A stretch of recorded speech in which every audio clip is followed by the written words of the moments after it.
Erica returned to the room that had been given to her on the second floor of the guest house.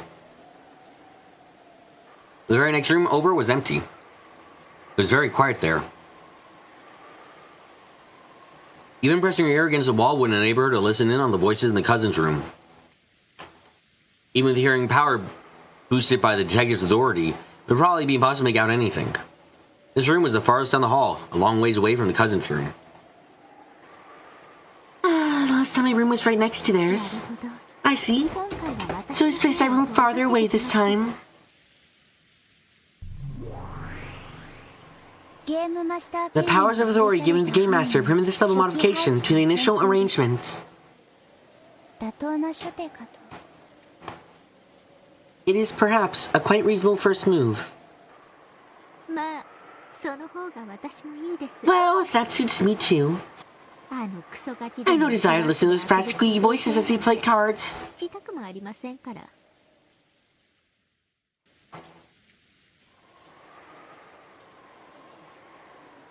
This whole time, Erica had been sitting at the desk working at something. She was preparing some of those duct tape seals from before. She asked Kumasawa for the stickiest tape available. She drew complicated, unforgeable signatures on them with a permanent marker, then added slits through it. By sitting this over the places she wanted to prove had remained closed, she created a powerful seal equal in strength to the red truth. Those many seals had cornered Nazi so thoroughly in the previous game. Ah, great. Is something wrong? He got me. That Battler doesn't let anything get by him, does he? Edgar shrugged and showed the piece of duct tape she had cut off to Delnor. I sat alone, Delnor couldn't tell what had annoyed Erica. However, as soon as she held the tape, she realized the difference right away. This won't be any good. Yes, it's barely sticky at all. This won't even reach close to the red truth. Even duct tape can be of low quality, and sometimes get weaker with age. The tape Kumasawa had found was a bit too weak even for normal use. It wasn't nearly thick enough to be used as a detective seal. It is possible to tear it off cleanly. This cannot serve as proof of a seal. I guess Battler isn't totally incompetent as I thought. He probably tampered with all the duct tape on the island using the authority of the Game Master. Letting Erica get her hands on duct tape gave her a fatal weapon to use against witches. The previous game had proven this fact, and so Battler removed that weapon from the entire mansion. Most likely. All possible substitutes for duct tape have also been tampered with. Probably. Well, it isn't really so bad. At least this way I wanted to look like a fool crawling all over the counter walls in the code ring.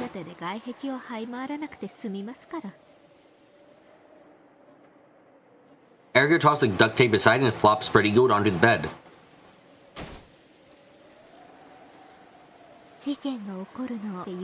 Well, detectives do have a penchant. They're puffing on a pipe while waiting calmly for a crime to occur. I doubt there'd be any part for you playing till the first twilight begins.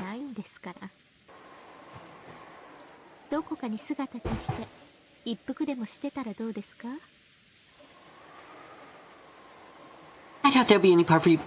So why not vanish off somewhere and take a smoking break? I understand looking at my face would do nothing more than tire you out.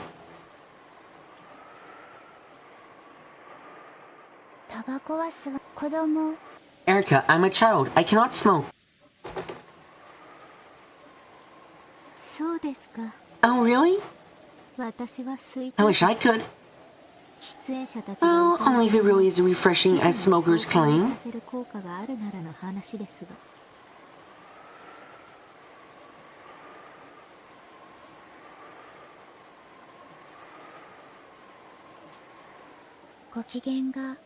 It seems that you are not in high spirits.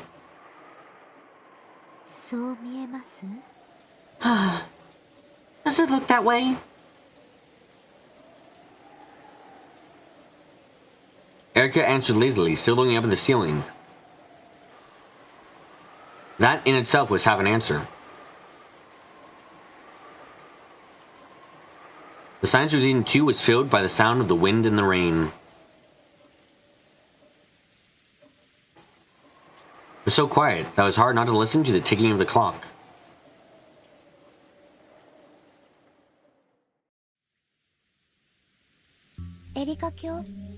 Lady Erica, may I ask a question? Depends on what it is. Answer's probably no, though.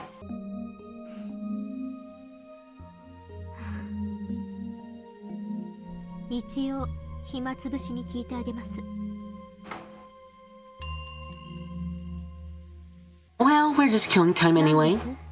What is it? Erica was probably bored as well.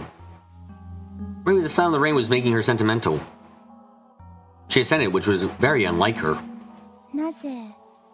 Why is it that you hate magic? Oh.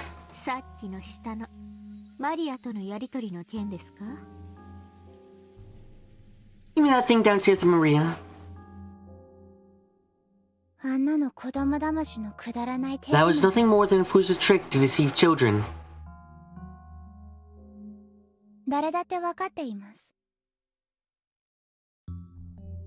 Everyone knew that. Was it really necessary to go so far to destroy that illusion?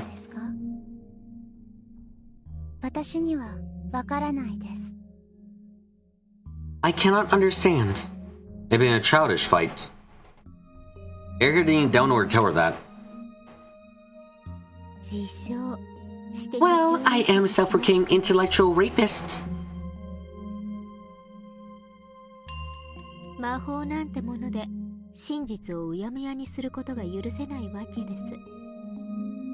I can't stand having magic confuse the truth. And so, you feel pleasure from exposing that.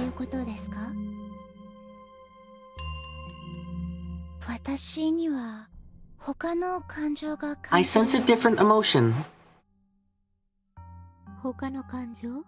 A different emotion? What's this?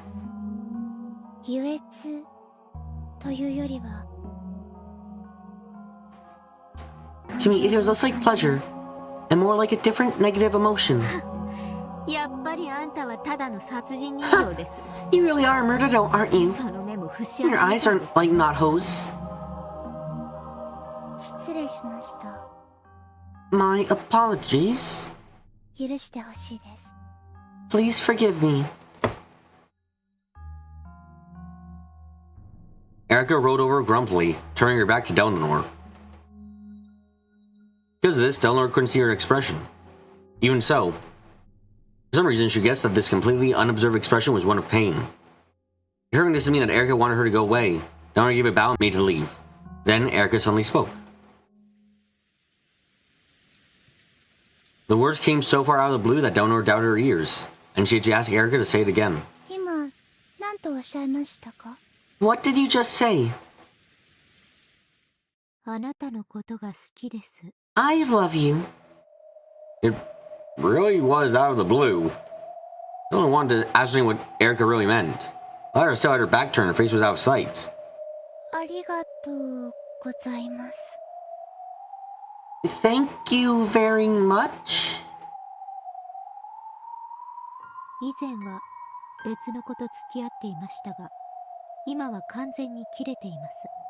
I was going out with another girl before. I couldn't be broken up with her. I was gonna be jealous of us and say things are true. I don't pay them any attention.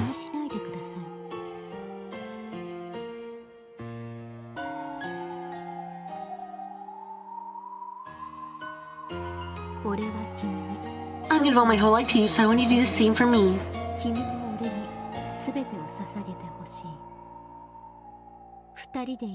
Let's find happiness together.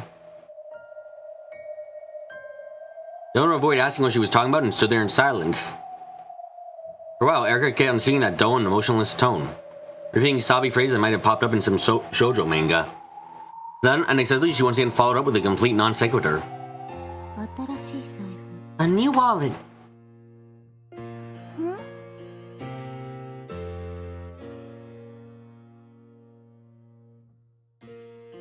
What the fuck are you talking about?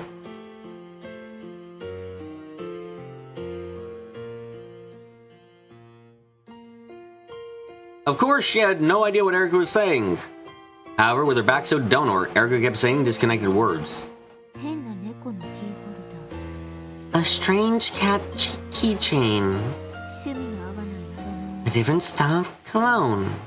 A music tape that's not his style. He said he borrowed from an acting colleague. A colleague asked him to come and he couldn't turn him down. Work suddenly called him in.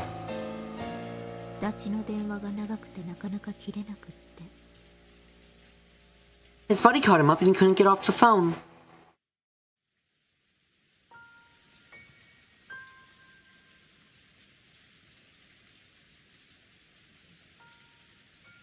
He made too much curry.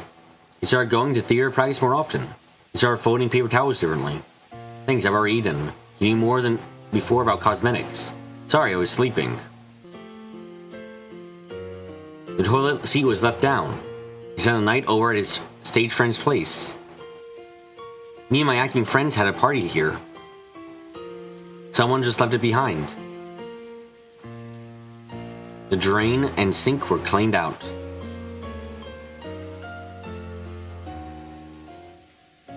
There were receipts and point cards from places he didn't usually go. The lady soldier said he went out on Monday when it was raining. It matches the strange symbol on the calendar. None of your theater friends have hair this long. Leading questions. How do you know the plot of a movie you haven't seen yet? Evidence, circumstantial evidence, observation, surveillance, trailing, tracking, information gathering, wiretapping, asking around, questioning. I found plenty of evidence that I loved you. I found plenty of evidence that you loved me. I can't find any evidence that you haven't been cheating on me.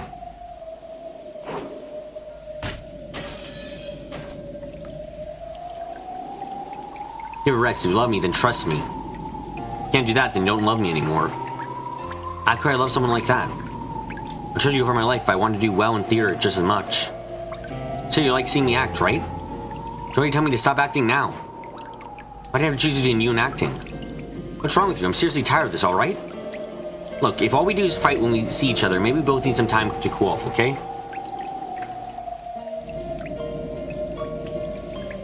I need a contract for my next performance anyway. One of my colleagues, she's suddenly told us she won't be able to perform. I need to rewrite the script by tomorrow. I don't have the time for this. You know what? If you really find it that hard to trust me, we're through. Don't bother coming over again. Just go home. I don't love you anymore. Stop crying. God, you're obnoxious. Go kill yourself, you creep. Stop shouting. Damn it, I've got neighbors. Just get the hell away from me and never come back.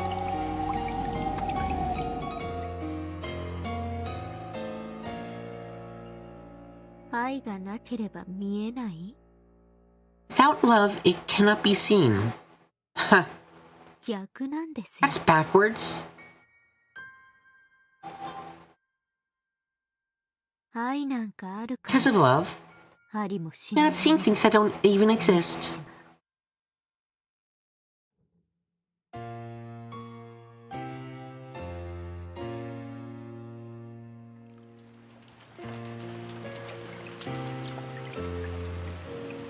It's nothing more than an illusion, one that no one except you can see, one that even you can never touch. Without love, humans never need to see that fiction. Because we can see it, we doubt it. We suffer. We cry out loud.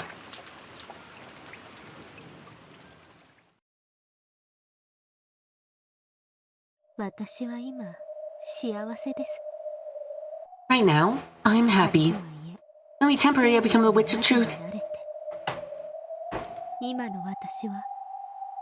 As I am now, I no longer need to be worried about being tormented by non-read words.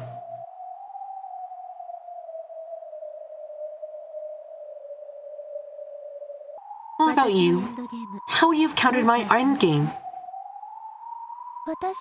How would I? This man wasn't fit to be my opponent. I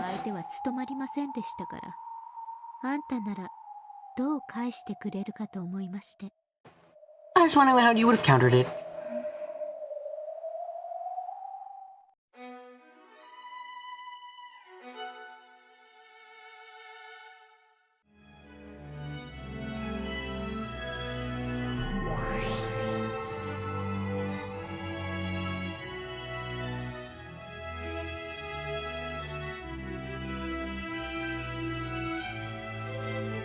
Delnor shared in the fragments of Erica's past, allowing her to grasp the full situation.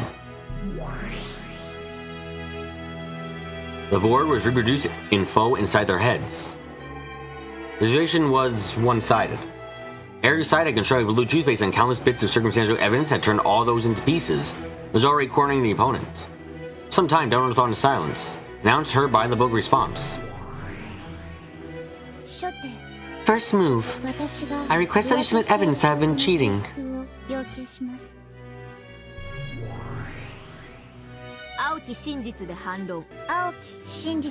Counter with the blue truth.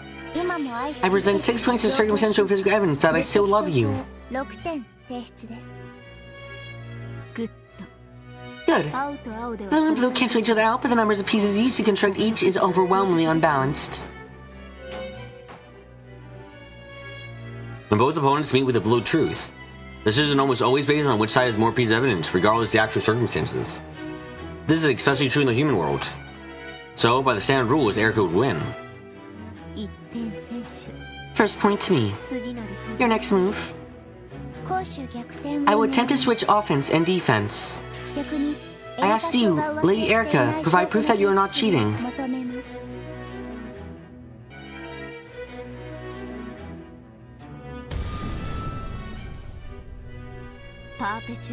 Perpetual check. That's a vermin move since it results in an endless repetition of the same question going both ways. Then I frankly declare that, despite a lack of proof, I still love you even now. He also told her to go away and die. Not red truth and therefore invalid. Even if it was right, it'd be a stalemate. After all, I'd have no move to counter with.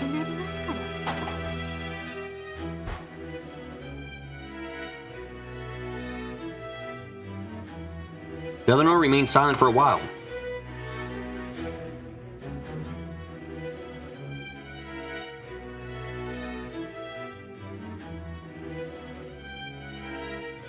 She responded quietly to Erica's moves. As Erica drew closer and closer to checkmate.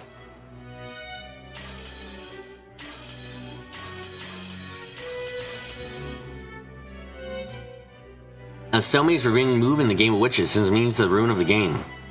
However, in chess it is also representative of a draw.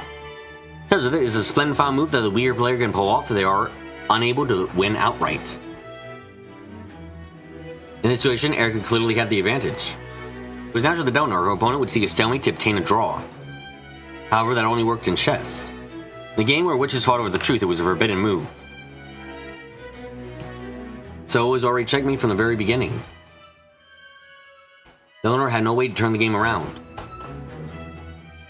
That meant that regardless of what the real truth had been, this game would... Any other moves? Oh, witch Unding Archbishop, protector of the truth?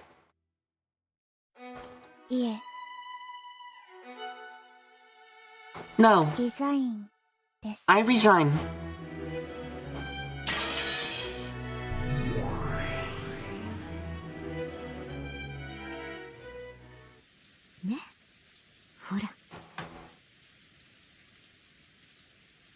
See? There you go.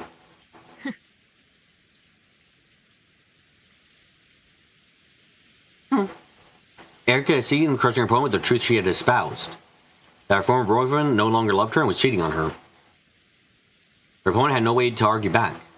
After all, humans are not allowed to use. A splendid game, a splendid finish from a spear position. Regardless of the truth of her opponent, Erica could win. A splendid victory. Delnor could only respond with silence. And with that, Erica spoke no more. She was probably done talking and wanted Delnor to leave. Delnor understood this, but even so, she wanted to tell Erica just one thing before leaving.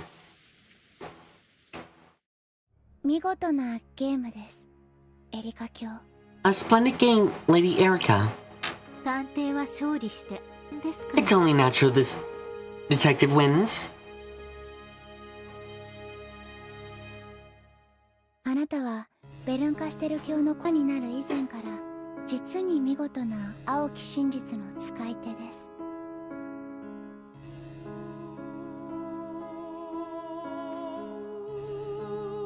Even before you became Lady Burncassow's piece, you truly were a splendid wielder of the blue truth.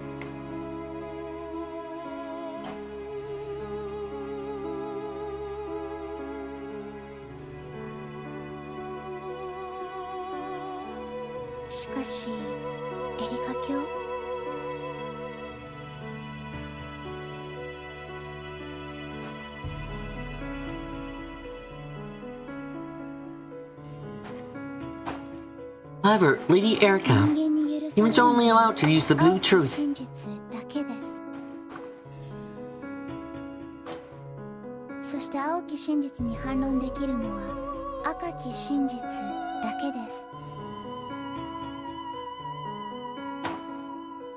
And the only thing that can counter blue truth is the red truth. And humans are not allowed to use the red truth. In that case, how should your opponent have shown his truth?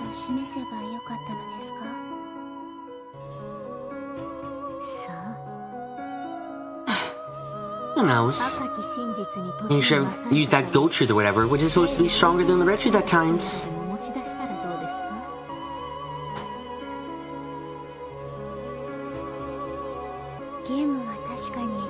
You certainly were the victor in that game. However, allow me to say this as a protector of the truth.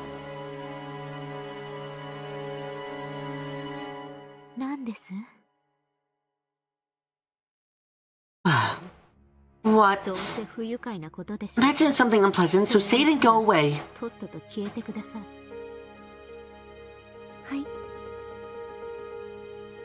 Yes, our game did end with your victory. However, you still have not denied the 6 points of blue truth evidence that I showed to claim that I still loved you.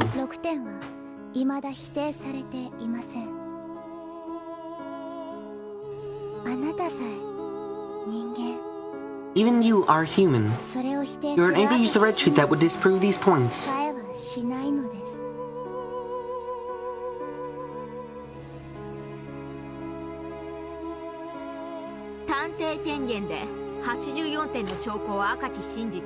Later on, a detective authority have all 84 points transformed to red truths. By the power of my master.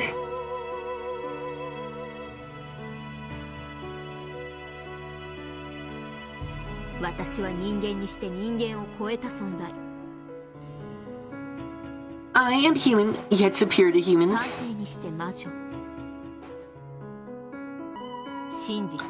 A detective and a witch. I am the Witch of Truth, Furudo Erica.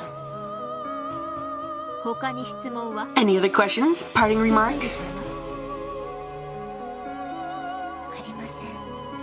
I have none. In that case, please excuse me.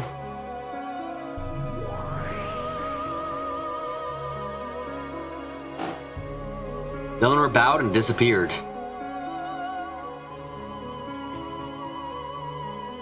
After all that, what remained was a single Witch of Truth laughing off a bitter past, with an equally bitter smile.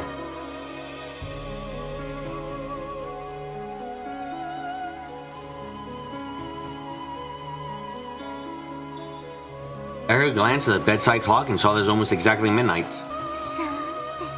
Well, I suppose I should get some sleep.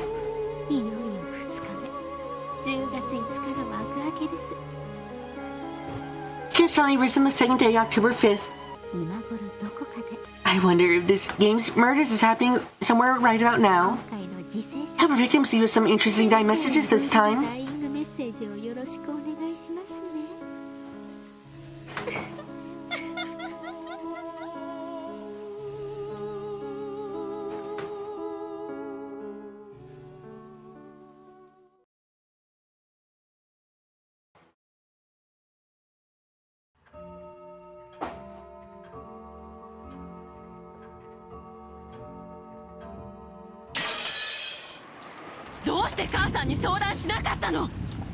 Why didn't you discuss this with your mother? This is the partner who's supposed to support you throughout the rest of your life!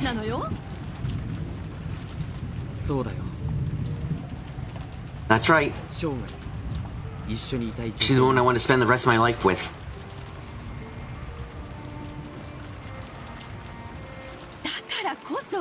And that's why you need to choose very carefully, right? How can you be so rash?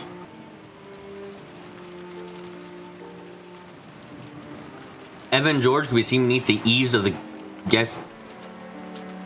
George had revealed his engagement with Shannon. Ava's anger had exploded almost instantly. This had been no more than George had expected, so he responded with an ice-cold calm.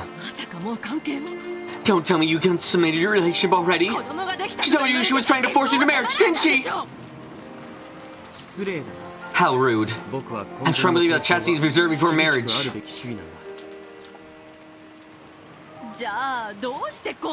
Then why an engagement? I asked her. She accepted. What more could be needed?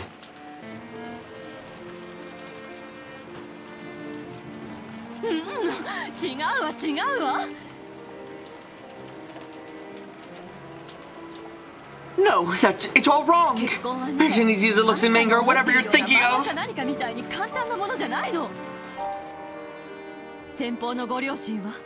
What about her parents? Who's between the two families?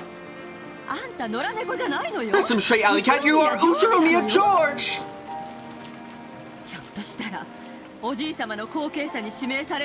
How can you be so rash when you might even be selected as grandfather's successor?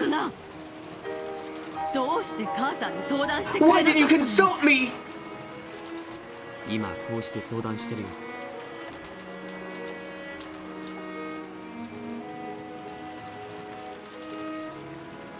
I'm consulting you right now. No, not consulting, I suppose. I'm just informing you.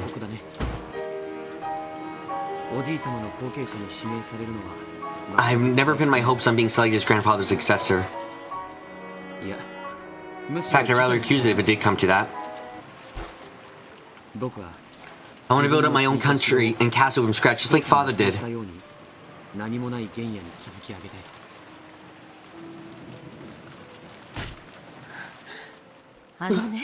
Look, do you realize how hard your father worked to get where he is? That's not something you can indicate just by imitating him. You have any idea how often he was saved by luck and coincidence? And he got through because he had you, his wonderful life partner, by his side. Sayo's the kind of person who would support me and transform into an even stronger man.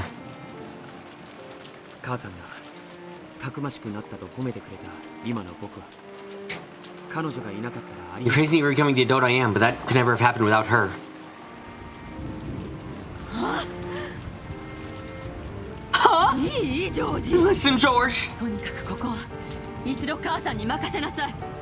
Just let your mother handle this for now.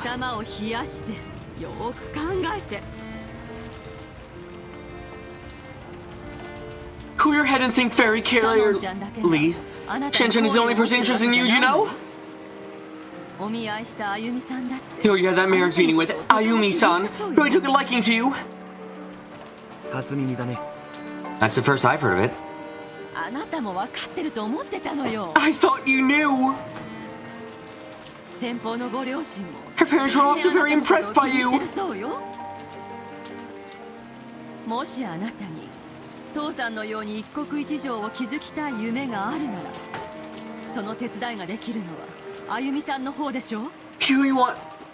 If you really want to build your own castle like your father, Ayumi-san is the one who'd really be able to help you, right?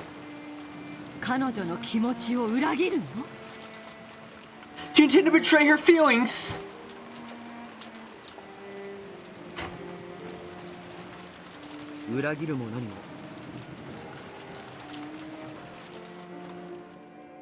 There's nothing to betray. There's never any situation between Ayumi-san and me.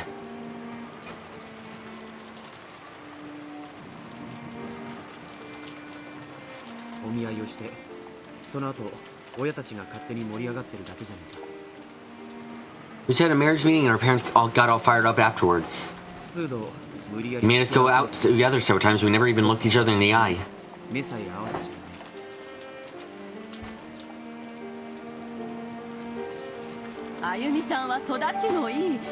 Ayumi-san is a well-bred, modest woman. Just couldn't look at you because you're a man and would be embarrassing and ill-mannered. あなたが目を見て話してくれなきゃ気持ちが感じられないと言うなら彼女に If you can't feel anything from her unless she looks at you when you talk, then I'll fight her on that. きっとこれからはあなたの目を見て話してくれるはず I'm sure she'll look at you from now on. あゆみさんと結婚させ Let me marry Ayumi-san because it will benefit you. にとって利するからさ母さんの縁談に You aren't a person that gave her to save anyone but yourself. わずかほども含まれているね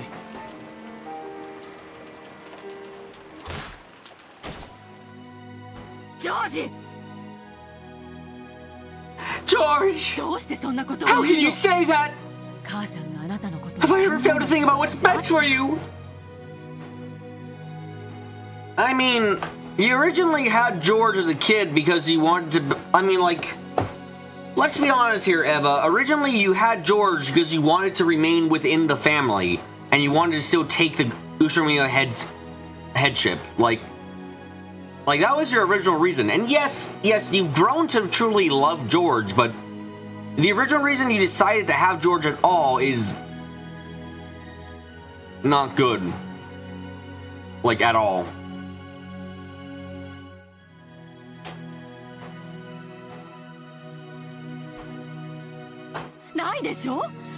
I have, haven't I? How is this? How's the parent kanji written? His hand on top of a tree and look! That's what we've been doing. Surveying your entire future at a height far greater than you have any access to. And from our vantage point, we can see that you're letting your momentary youthful emotions you down the wrong path. And that's why I'm saying, even though I know you'll hate me for it. If I didn't care for you, we wouldn't be having this fight. I just tell you to marry whatever strange girl you like and leave you be.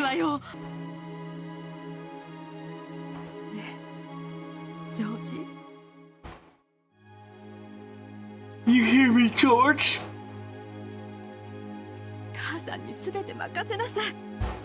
Leave this to your mother. There's no need for you to meet with Shannon anymore.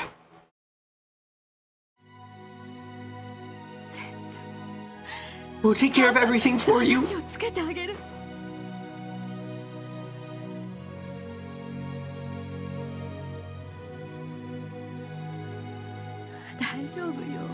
Don't worry, we won't have Shannon mistreated.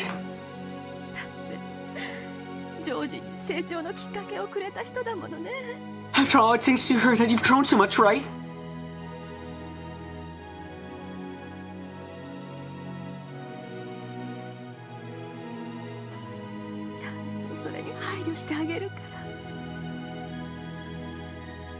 We'll take that into account.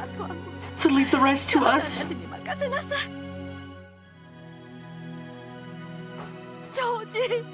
George!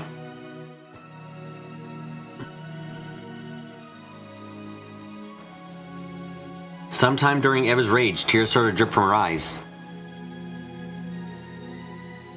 As though those tears had caused him to hesitate, George turned his back and sagged his shoulders. George was, after all, only a child of man. Though he understood that marriage required nothing more than the consent of both people, he couldn't get over his desire for his parents' acceptance. And so he was torn between the tears of the mother who had always helped him and the fiancé he had chosen. Or was he? I think it's time.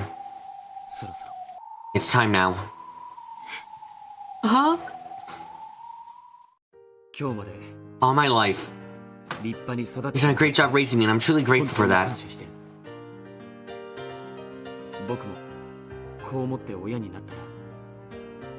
When I have children and become a parent, I'll become a parent like you. I'll become a parent most worthy of respect in the entire world and who can truly fight for his children's sake.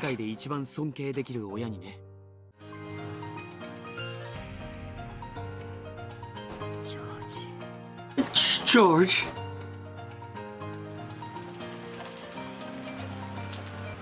With his back so towards her, George threw away his umbrella and slowly stepped out from beneath the eaves into the rain. Then he slowly turned around.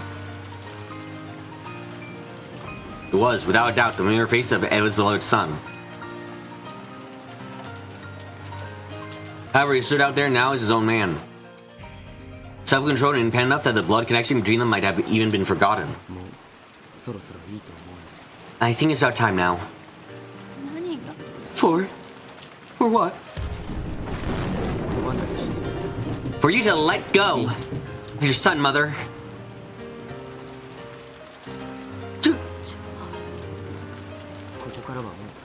Let's talk the rest of this out as people, not as mother and son. I am George. You're Eva. Drop this because I'm your parent routine and speak for ourselves and what we really mean. The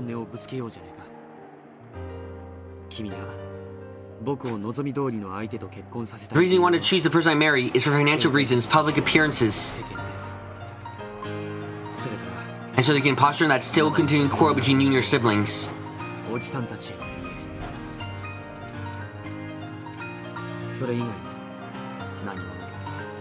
You have no other reason. You do well to just come clean and admit it now. Yeah, he's not wrong at all. It's the worst thing is that Eva is... like... I think it's really clear that Eva does care for George. It's just... she is still split between that I want everything, I deserve everything, and I love my family. Like, she's still really far split in that.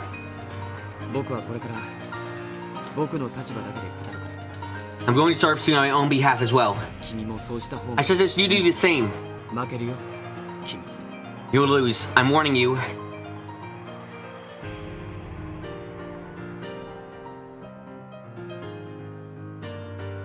George's eyes no longer contain any trace of his love and respect for his mother. There's only a frigid glare as he gazed ruthlessly down at the witch who was trying to bind his future.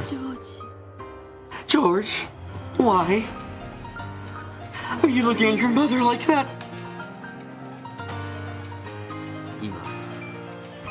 So I'm not looking at my mother right now. All I see is a wall, a trough standing in the way of the future I'm trying to grasp.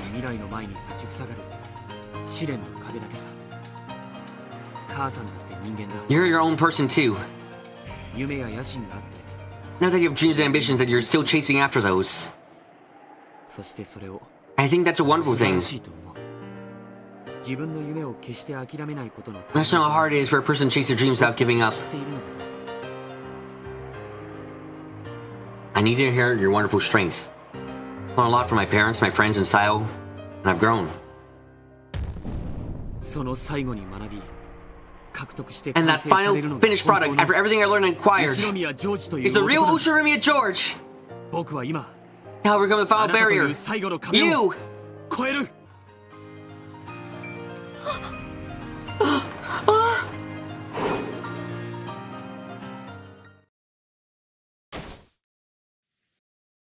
What? Eva had disappeared. The pouring rain laid evenly across the ground everywhere. No, it was blocked very slightly in one place. However, there was no one there. Standing on the ground is the only way to block the path of the rain.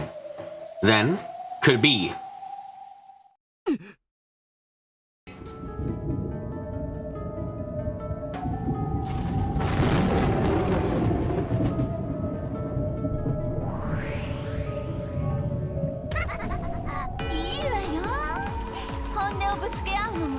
Alright then, sometimes it's good to be brutally honest. I'll speak my mind. So why don't you just lay it out there forever?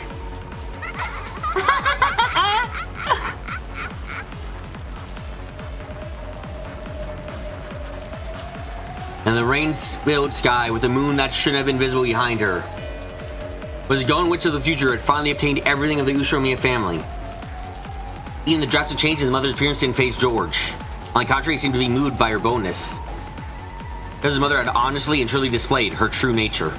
Now I can confidently show her my true self. Here we go, Mother. Here we go, Eva. Towards escaping from your shackles. First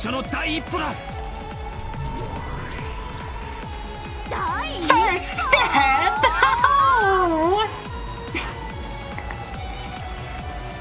With that first step, he felt something odd beneath his feet. He knew that sticky sensation, which didn't feel quite like mud, represented his mother's arrogance trying to prevent him from making the first step. with you all the time when you were little, didn't I? Do you remember your favorite story, Journey to the West? That takes me back. That's probably the first fantasy I really loved. Sun Wukong, the monkey, wanted to become a god and was tested by the Buddha. The Buddha told him, I can jump free from the palm of my hand, I will grant you your wish. Then Sun Wukong managed to reach what he thought was the end of the world and found 5 pillars standing there. Only discovered that they were Buddha's fingers and he still hadn't left the Buddha's hand. Are you saying that's what my first step is like?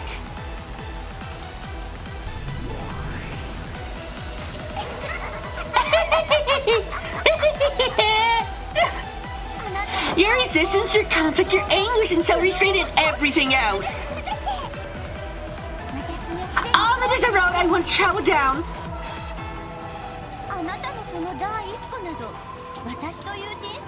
This first step was be overwhelmed by my life. How am I going to turn a blind eye to it? Why not look at what you're standing on?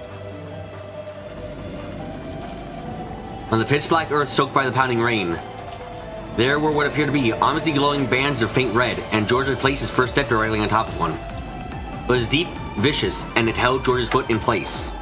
Remember's perspective as she looked down from the sky looked like a vast red spiderweb that radiated out with George at the center.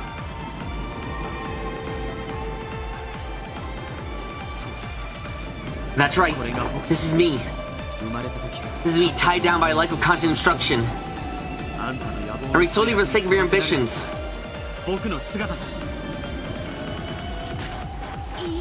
No, you're wrong about that. I make it so that you can understand. I'll show you.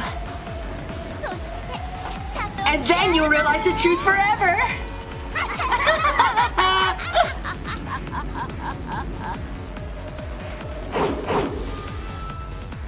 The vast red spiderweb on the ground scooped up George as easily as scooping scum out of a pot.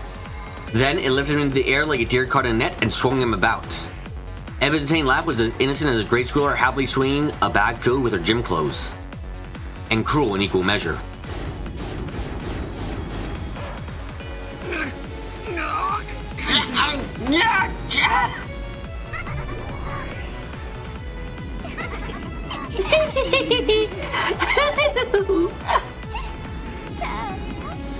Come, try to remember, okay?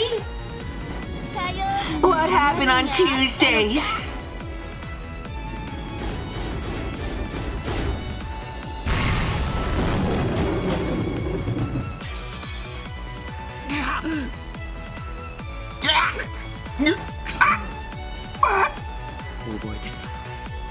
Of course I remember. Those piano lessons. So cringe over here, I stepped on the cat.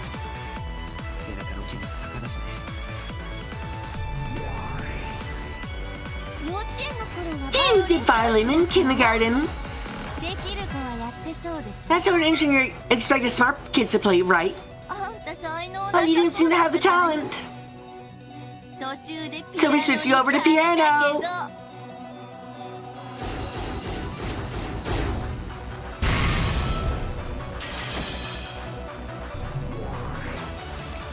Then, do you remember Wednesdays? I remember. That was the day for cram school. So far away, and I really didn't have to travel to.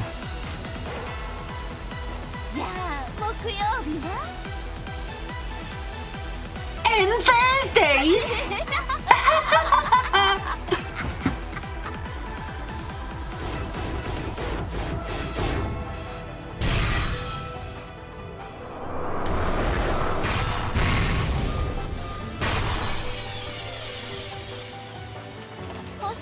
Supplemental lessons! You were just terrible at subjects with memorization, weren't you? You can find your knowledge, but we're hard at learning by rote. A classic he can do it if he tries, kid.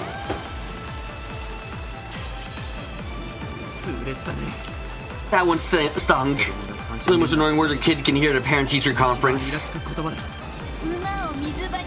You can lead a horse to water, but you can't make it drink. イギリスの格言だね。 That's a British proverb, isn't it? あなたのやる気を出して維持させるのが Making you motivate, keeping you that way 一番 was our thing to do.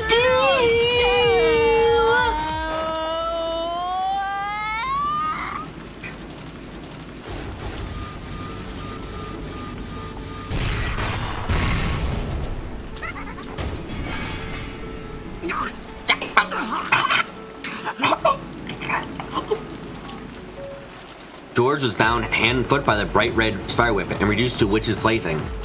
Soon as he swing him around, they smash him about, all with the insane laugh. Again and again. Do you remember Friday?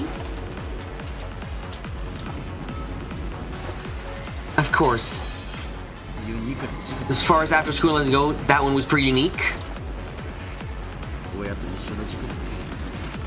いろいろな意味で Having parent prejudice sight was to try and experience in multiple ways. 子に釣り竿を買うな一緒 Don't に釣 buy り your child a fishing rod. Go fishing with him. 母さんはイギリスの You like British education, don't you, mother?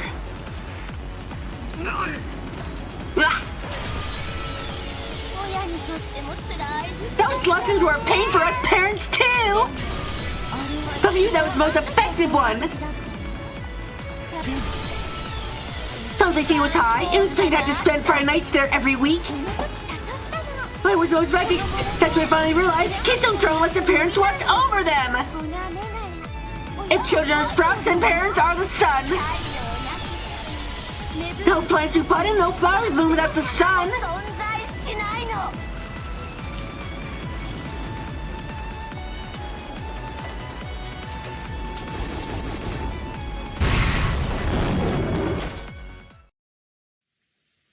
So bound hand and foot, George was thrown, slammed, and smashed. He could do nothing. It's so like Sun Wukong, unable to leave the palm of his mother's hand.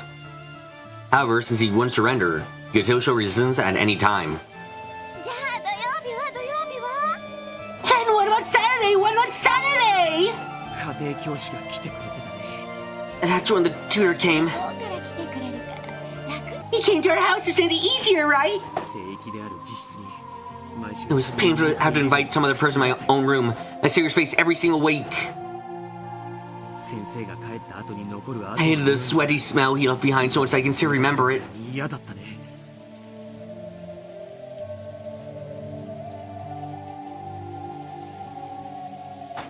あなたに学習姿勢を叩き込んでくれ He was a wonderful teacher, drew the scholarly attitude in you. 弁護士の相談費用 His audience fees were on par with the lawyer's consultation. He was well worth it. そうにゃそして迎える日曜日と塾の予定がない月曜日だった。 And 僕の反則日だった。 and then came Sunday, followed by Monday when I didn't have any extra school. The only 2 days when I could have some rest. これは皮肉だね。 How ironic. 火曜日から土曜 So it was those extra classes from Tuesday until Saturday that were holding me down all this time. まさに僕は I really was just like Sun だ Wukong. ったわけだ。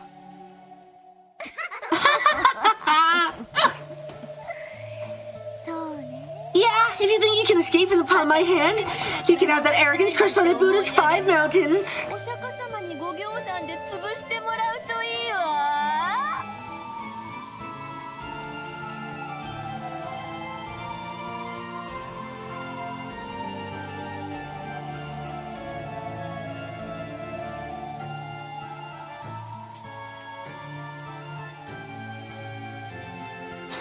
Sun Wukong, who wanted to become a god, was crushed by the 5 mountains of fire, water, wood, metal, and earth and sealed away. These are the 5 elements of the days of the week, Tuesday through Saturday, are named after in Japanese.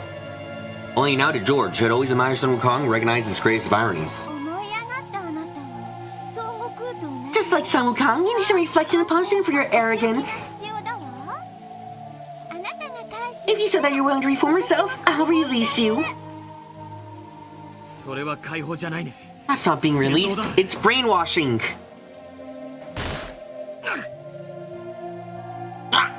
何も考えなくていいの There's no need to think about anything. ママにすべて Want us to leave everything to Mama forever. I'll decide everything for you. That's the best kind of life for you.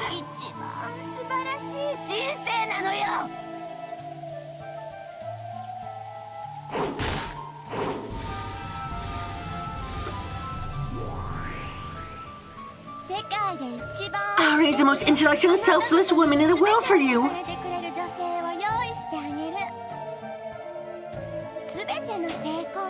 I'll bear your every success and even pave the way there.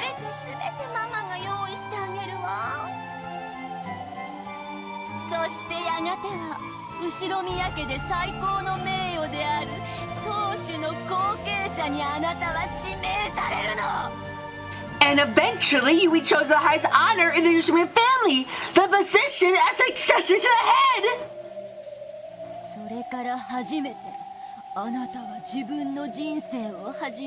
That's when you think about beginning life for yourself.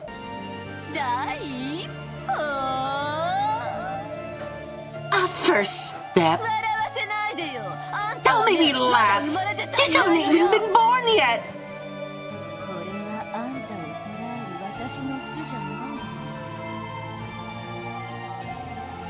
This isn't my web that you're caught in. You're inside my caring, nurturing womb.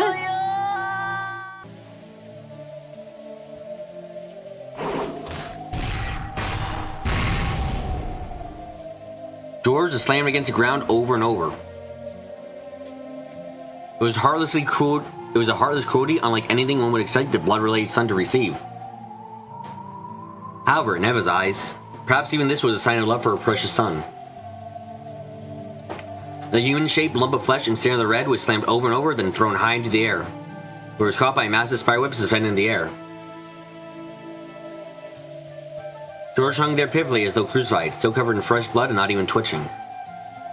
Even if there had been some power to resist remaining to him, the red web holding him there would have been out even that in check. The rain, which had been falling non-stop at the beginning, quietly tormented and pitied. Go ahead when you're sealed by the 5 mountains. I'm not telling you to stop because I think Shannon's a bad kid, okay? She's a great girl, the one who gave you the chance you need to grow up. But an ill-considered engagement is a whole different matter. Isn't because there's a problem with her? Understand that.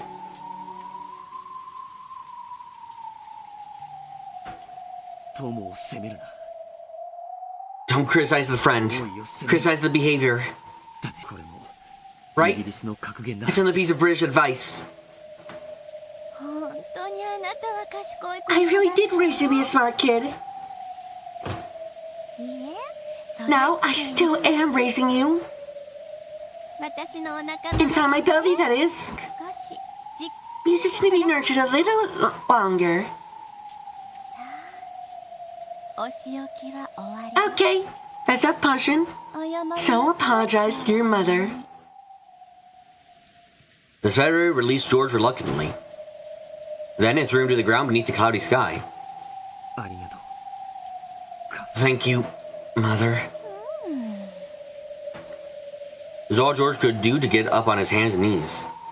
Though he wiped the mud away and stood his ground, he still couldn't raise his head. Everything you've done so far, you've done for me, haven't you? Thank you. Thanks for everything. Ah, that's right. You must hate me right now. But one day you'll be grateful.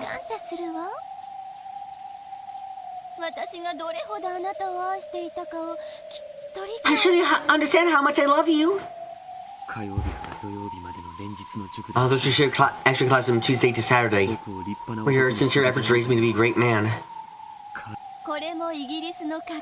That's another British phrase. To wrap a child in blessings is the greatest education of all. Thank you. I'll give you a British saying in return. What's that? Take one chop at every tree, and none of them will fall.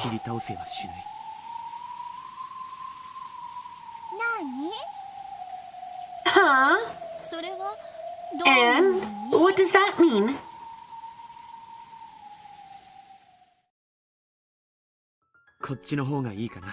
Maybe this one is clearer. Spent too much time in studies as sloth. Francis Bacon. The man, drenched in mud and fresh blood, straightened his curly glasses and slowly stood up. Though he was covered in filth, his appearance had a divine quality to it. Something that could only appear in a self-controlled man, not one who had merely been dozing in his mother's amniotic fluid. I cannot count the number of things I've learned from Sayo. He taught me courage and chivalry, how ambitious and witty and humorous, and just a little stylish.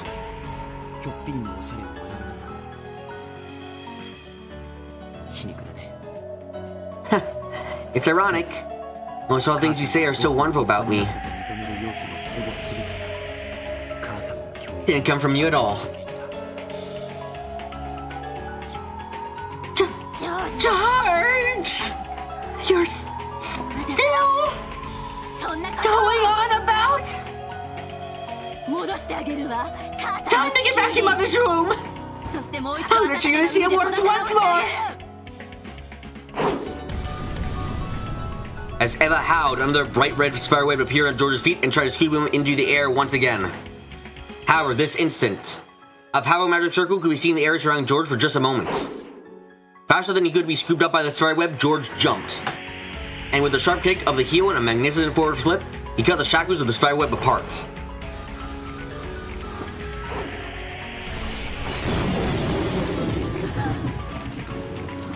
Ow! What?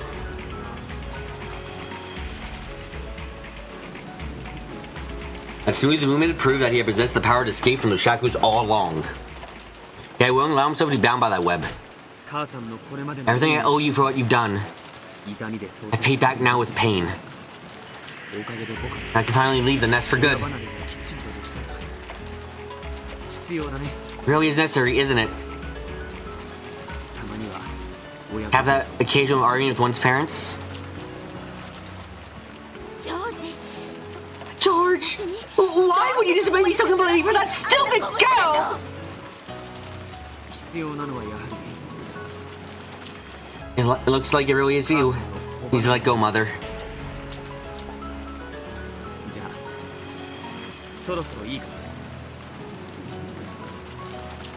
So if you're ready? Ready for what? If you're ready, may I fight back?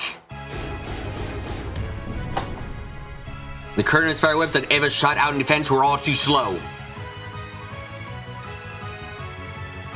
George weaved through them in that instant, and the next he was right before her eyes.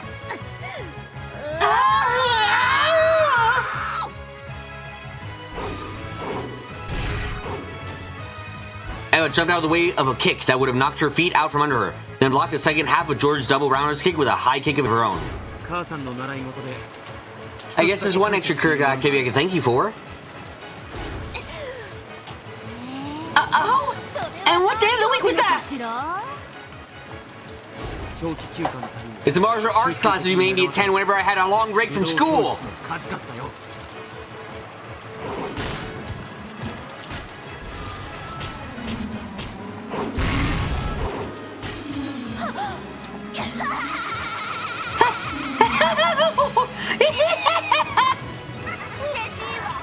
I'm so glad, George. That you're grateful for at least one thing. Your mother's so happy.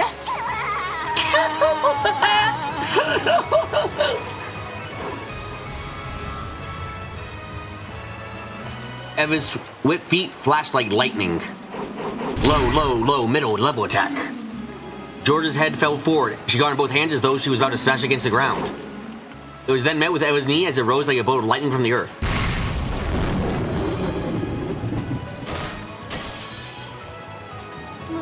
You should have learned Muay Thai too. It would have been more fun to have learned it with you. You're right. I had the most fun always learning martial arts with you.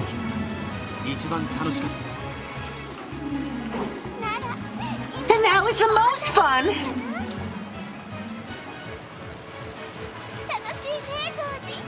It is isn't it?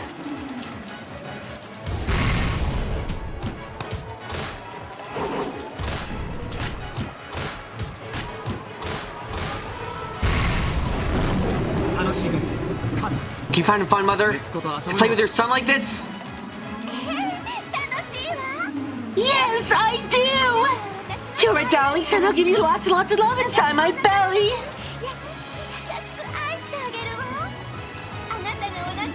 I even love the way you kick inside me.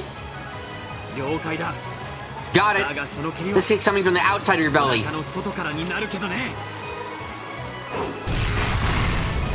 George buried his knee sharply into Eva's abdomen. An instant before she felt the pain of that fierce attack, Eva watched her son's kick with a proud smile, and then she vomited.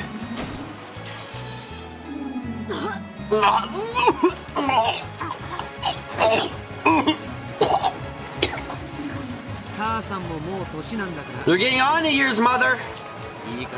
Maybe the time you held back on wearing childish clothes like that.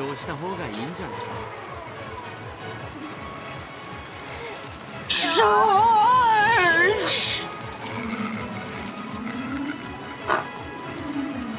Her chin still covered in vomit, Eva looked up at George in twisted anguish.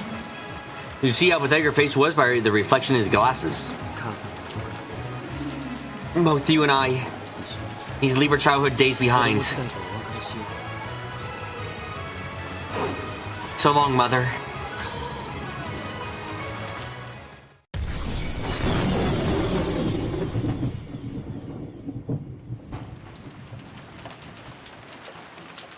The violent lightning and rain made time freeze.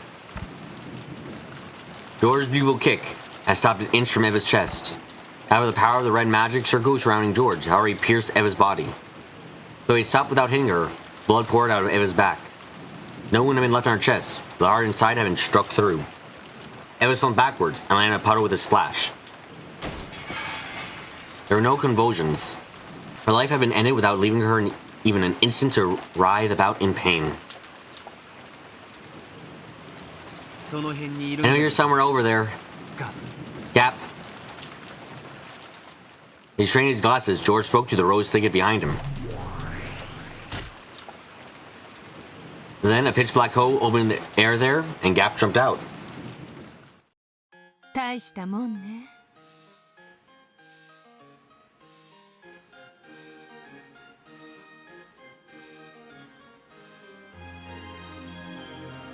Impressive.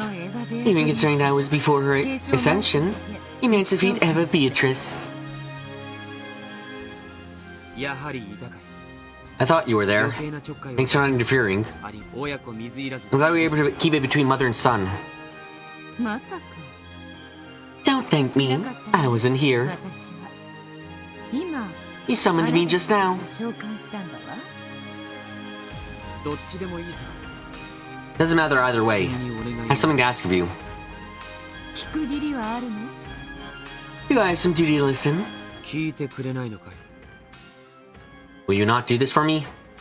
With his back still facing her, George reset his glasses. The threat in his voice held the solemn presence of a king who ruled over demons. His Majesty made Gap gulp, and she licked her lips before bowing respectfully to his back. I like studs. I like monarchs even more. Your wish is my command, your demonic majesty. I want to lay her body to rest in a place fitting for one you admire the head of the Ushima family, and live your life with the misguided dreams of that position.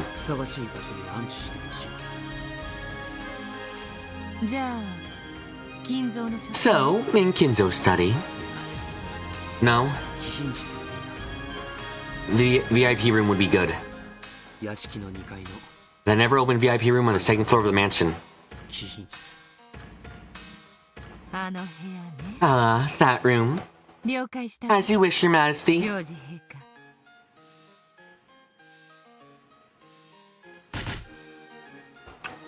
Gap approached Eva's corpse and lightly tapped the ground with her right heel. When she did, a large hole opened up, swallowed both Gap and the corpse, and closed. After a while, a small hole opened in the air, and the staff Eva always carried, which was marked with the one-winged eagle that symbolized the head of the Ushima family, was spat out into the puddle. It was, of course, no longer have any use for it. George slowly approached that staff, and he stepped down hard on the tip. When he did, the staff spun violently into the air, and after passing by the blue moon which honored the Demon King, it flew into George's outstretched hand.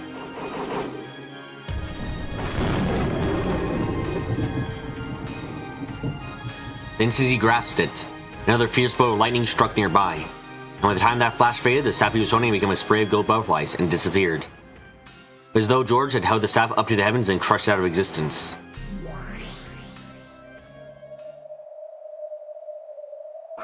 And now, I finished my art. I'll let someone else have a turn. I can't believe it! You killed your own mother! He's the person who loves you first in the world. The last one you have to separate yourself from. That's what it means to leave your home. This is the courage I am capable of showing to take Sayo as my wife. George-sama.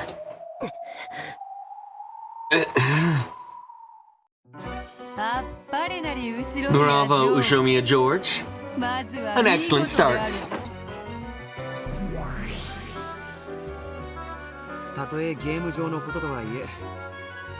Even though it was just within the game, even though she was just a piece, and like having to kill my mother.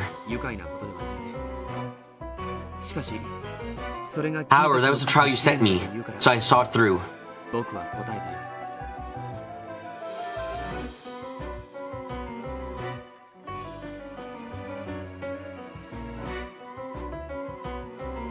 He stared at the two demons. Demons looked at each other and showed their surprise with now familiar exaggerated expressions. Oh, wonderful! Wasn't that splendid, Teppar? Indeed it was, Furfur! George Kun's iteration is the real deal! It seems I misjudged you! Please accept my apologies! George chose not to go along with this almost theatrical conversation. He just quietly looked down upon the game board, found the piece of his mother, which was right next to his, and tipped it over.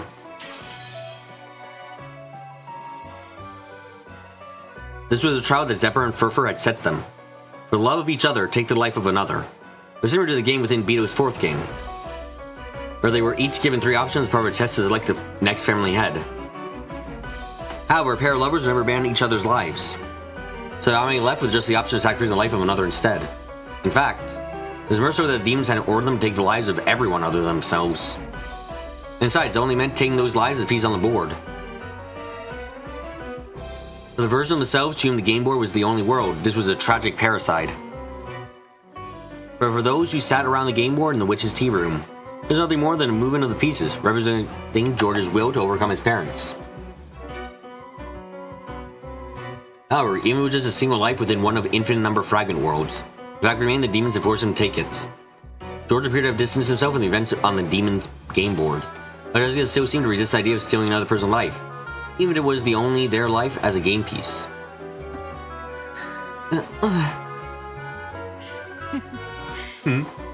Are you getting cold feet?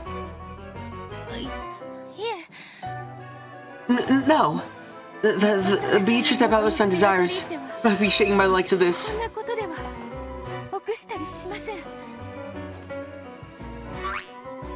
Well then, who will take the next trial? It can be anyone! Please choose the next victim! It can be anyone! Let the next challenger step forward!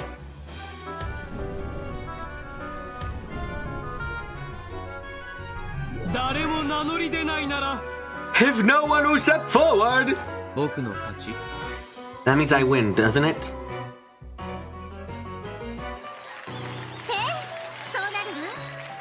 Yes, that's right! Congratulations are in order, Ushomiya George! And he that leads to successful love between you and the one you cherish. We bestow it upon On you now! Oh, Wait! As demons delightedly named George as the victor, they were interrupted by the next challenger. Jessica-san? I'll go next! Fine, I'm game! I'll show you that my feelings are Kanekun aren't just some silly, childish crush!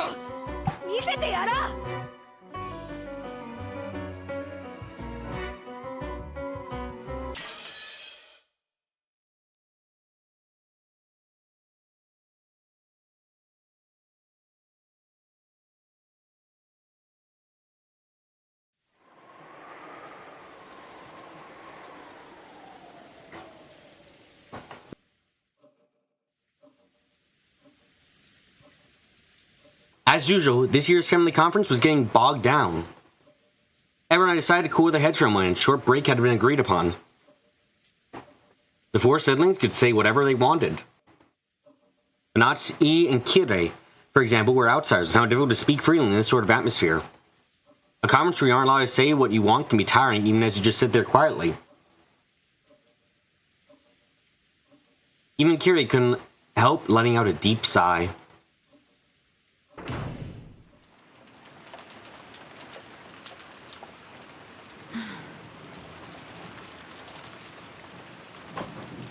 This was the second floor hallway of the mansion.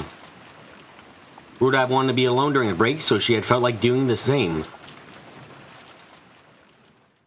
And had drifted up the stairs to reach this place. Her expression was less tightly controlled than it was when her husband was around. Kirei wore a tired look that she didn't show often. She pressed her forehead against the cool window glass. I need to regain my spirit and support my husband. Even when I'm not allowed to speak.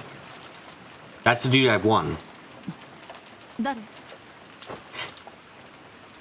Who is it? She suddenly sensed another person, turned around. I saw Jessica standing at the other end of the hallway. Oh, it's you, Jessica-chan. You can go to the guest house. Oh, well, I just decided to head back on my own room for a bit to get a book.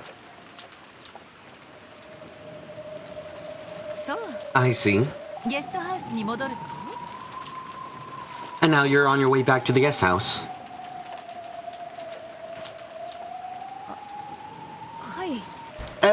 Yeah. That's right.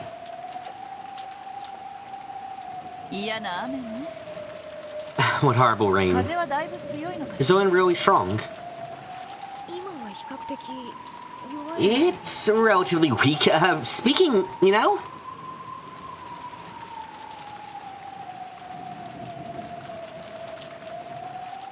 As Kirei looked out the window, Jessica watched her back, looking agitated.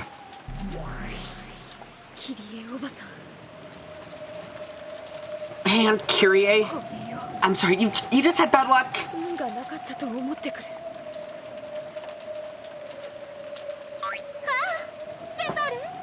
Ah, Zepar! Jessica's roulette of fate has chosen Kirei! Oh, what will you do, Jessica?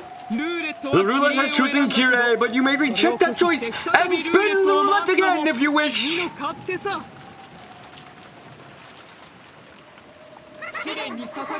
It doesn't matter whose life is sacrificed for this trial!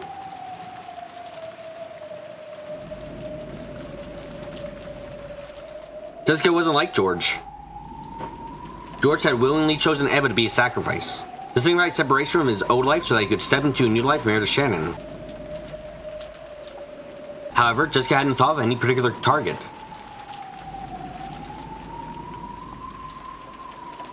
So, she had left it up to the roulette of fate. That roulette was nothing grandiose. She simply walked around at random, imposing a role on herself, saying that the first person she met would be chosen as a sacrifice. And so, the roulette of fate had chosen Kirei.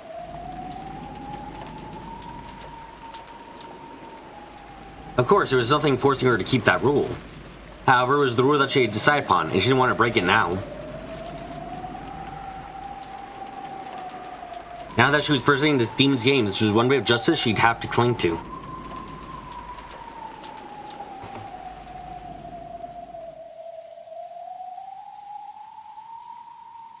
Right now, she attacked that unprotected back.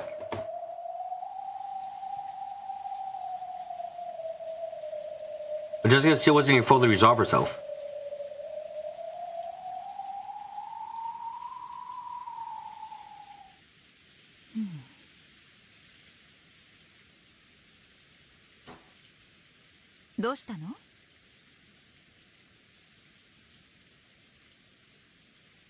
What is it? You have something to say to me?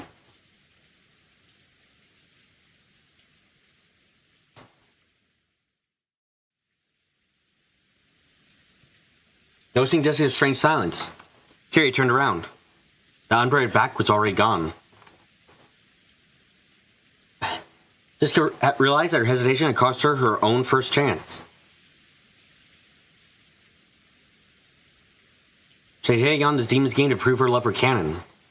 However, would it be really alright to sell her soul to demons for the sake of love?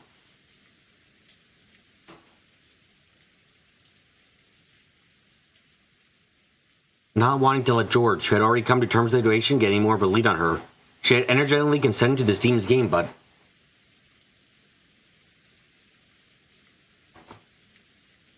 her heart still wasn't ready.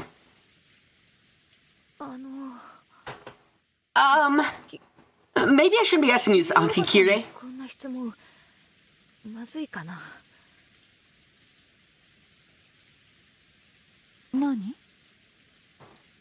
What is it? It's rare for you to ask me questions, Jessica-chan.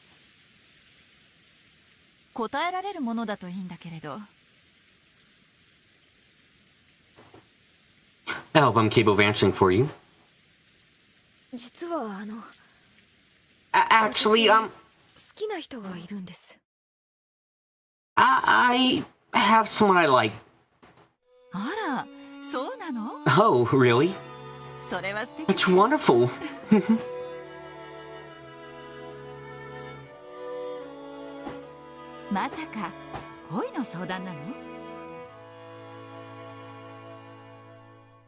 Then it is love you want to talk about.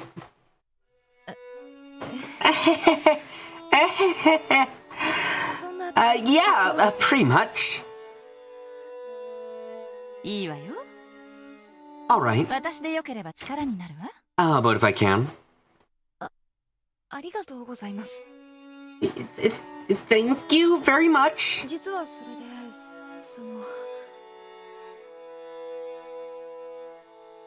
Actually, is it still one-sided?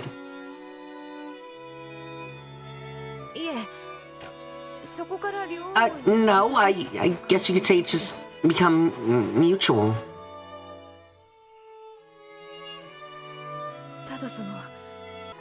But, well, there's this trial for us to be joined together.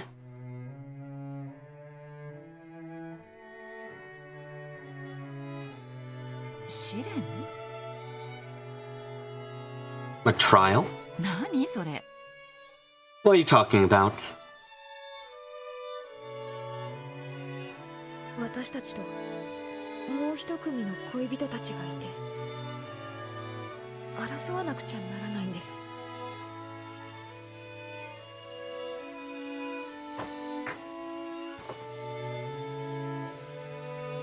There's the two of us, another pair of lovers, and we have to fight each other. A love triangle? Or a love rectangle? Sounds complicated. And?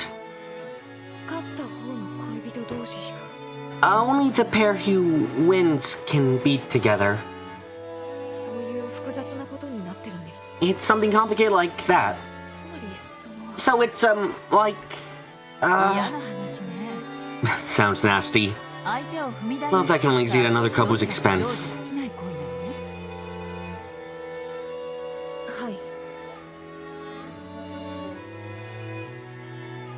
Yeah.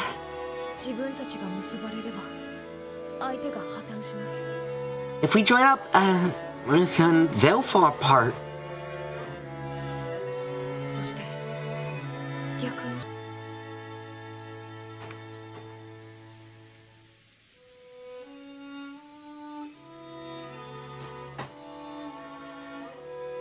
質問の趣旨が I 大 think I see where you're going with this. こういうことでしょ Something like this, right? 人は幸せになる To what extent is a person allowed to climb over others in their own pursuit of happiness? 許されるのか Right? でしょ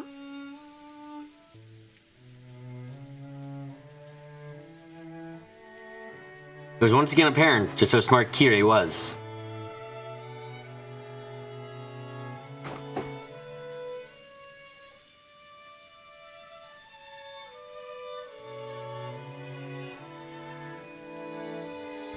She immediately figured out the question that Jessica wanted to ask most. 戦わなければ自動的に If you don't fight, it automatically means that they win and you lose. しかし戦って勝てば相手を破綻させることになる However, you do fight and win, you cause the other pair to break apart. どちらも嫌な It's nasty either way. でも聞くまでもなく答えは But the answer is obvious. はい Yeah. Kirei giggled. If she wasn't willing to commit to her love, then that would show the measure of their relationship. If that was the case, she should just let the other pair of lovers win. However, if this was a love she couldn't abandon, she couldn't abandon the victory either.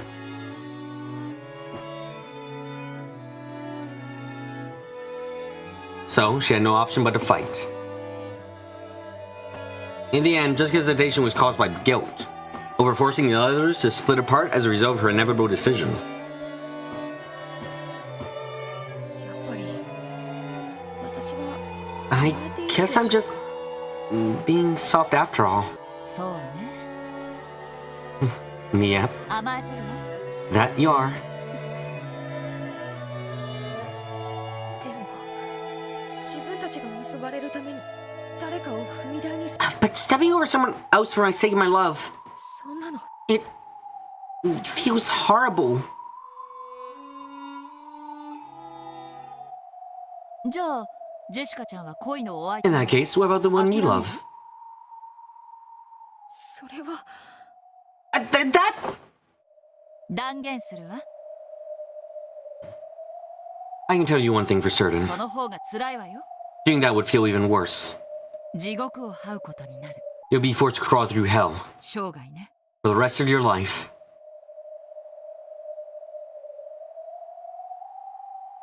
A harness had entered Kirei's gaze.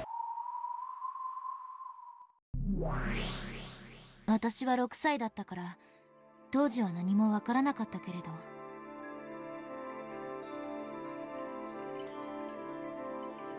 I was 6, so I didn't understand much about it at the time. 遺品の中に I found Mom's notebook along with her belongings after she died. それは日記のようなものか Was it a diary? どちらかというと It was more a collection of her thoughts. 日記よりももっ As と much as organizing the diary would have been. 亡くなってすぐにそれを見つ I けて found it and read it right after she passed away. その意味を理解できるようになるには長い時間と I needed to wait a long time till I'd grown for several years before I could understand it. なるほ I ど see. キリエの夫婦の So to speak, Kirei's worries about her marriage. 記されていたというのかあれは完全に It お母さん was practically a book of curses. その中身は6歳の私がずっと漠然と Cleared up several things that 6-year-old me had always vaguely sensed.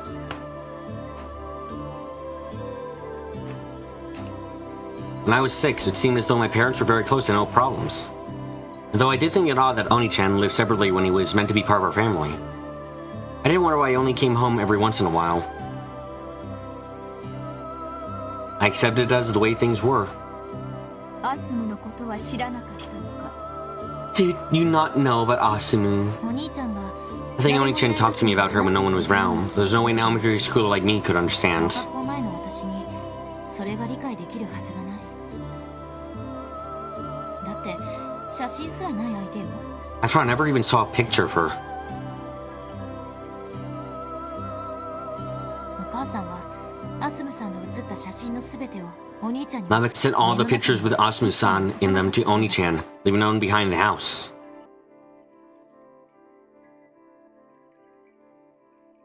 In front of Angie, and even in front of Battler, who only rarely came home, Kiri's smile never faltered.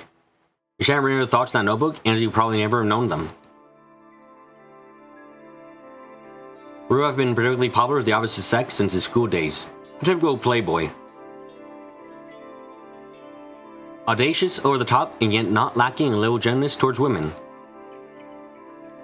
He had probably built up a formula for getting women to like him. Then women approached him using various seductive tricks to try and win his favor.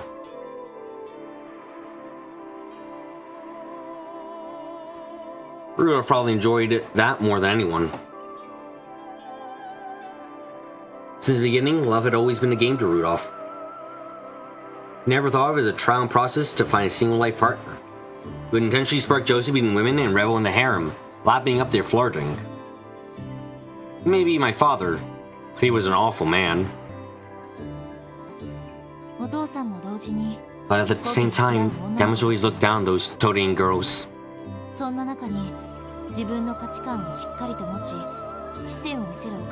Mom, who had her own set of values and was extremely intelligent, must have stood out.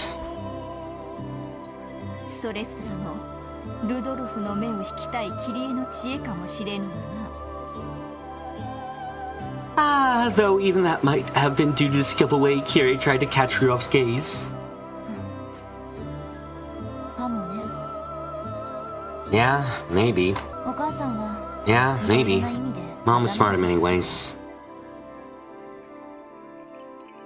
Like the other Ushinomiya siblings, Rudolph had strong ambitions and lofty goals.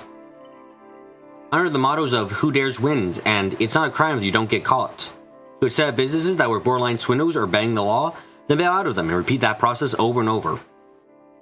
Apparently, he was already making use of that talent in his college years, cleverly making money by thinking up shameless projects and selling cheap tickets to parties for them. So much money that he could brag out of his wallet was always stuffed with 110,000 yen notes. Men and women fell for his charisma and being the man responsible for these radical projects, as well as his thick wallet and generosity. It would be a lie to say that Kirie was not one of them. However, what made Kirie very different from the other women was that she could also support Rudolph as a business partner. Rudolph would laugh all the way to the bank as his large-scale party succeeded. His entourage would surround him, and Kirie would be the only one among them to be able to calmly point out several ways that income and expenditure could be improved upon, and even lay out a proposal for the next project.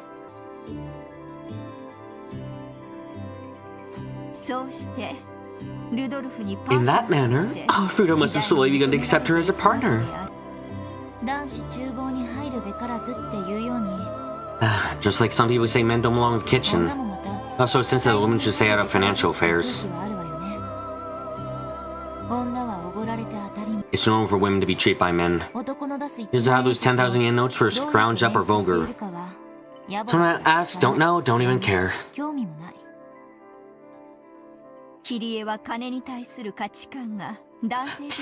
you're saying that Kirie viewed money from a man's perspective? In that regard, Rudolph noticed something unique about Kirie. He knew all about how much hard work it took to make just one of those 10,000 yen notes. So somewhere inside him, he looked down upon those extravagant women who never even considered the efforts he had undertaken. Among all of them, only Kirie possessed the same sharp financial intuition as Rudolph. Every time Rudolph thought of a new plan, he would talk to Kirie about it, work out the kinks, and make it succeed.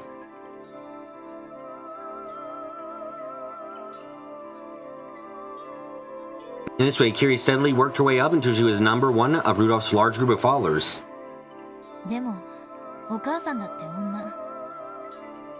But Mom was still a woman. Now she enjoyed seeing Dad pampered by all the other girls.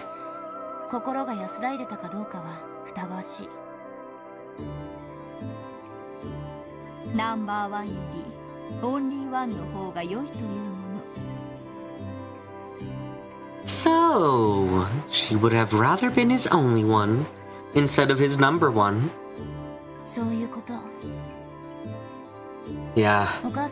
Though she served as Dad's right hand, she slyly got rid of the other woman in the shadows. It's only a matter of time before Mom would succeed in her love. アスムはいつからいたの？ When did Asumu come into the picture, though? ルドルフさんの取り巻きの一人よ。 She was one of those who swarmed around Rudolph-san. いえ No, not even that. 取り巻いてさえいなかった。ただのファンの一 She 人。 was one of his fans. 話したことはあるんですか？ Did you ever even talk to her? もちろん。 Of course. 私は彼女の I knew her ことを well. よく知ってるわ。ルドルフさん Ever since the very beginning, before Rudolph-san even knew her name. 知らなかった一番あの子もきっと頭のいい I'm sure she was quite intelligent herself. 狡猾だったわ。 And cunning. 私は I tried using my tongue to stick out, but she took the exact opposite approach. 頭の悪さで？ By her... by her own stupidity? 非語欲のかきたて方 I'm usually good at training his protective instinct. こびてイチャついてくる Half all the girls came to flatter and flirt with him. 彼女の仕草 Only should have stood out with every action she made, unlike the flashy girls Rudolph-san had tired of. を起こしていたルドルフさんには目立って見えた。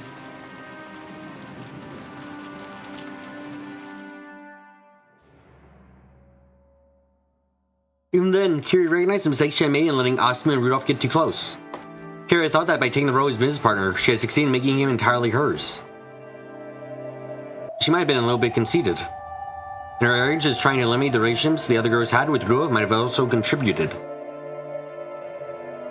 Perhaps she sometimes tried too hard as a business partner, putting too much pressure on him regardless of the fact that it was justified. Bit by bit, Rudolph started needing a woman who could stay quiet and soothe him, making him think about anything complicated.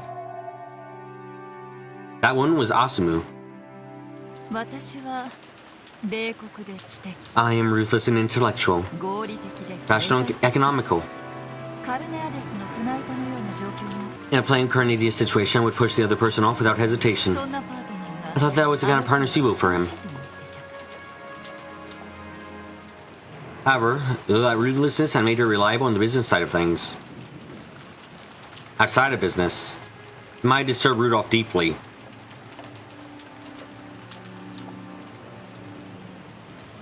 At some point, Rudolph still acknowledged Kiri's skill, yet began to learn for a quiet, warm acceptance.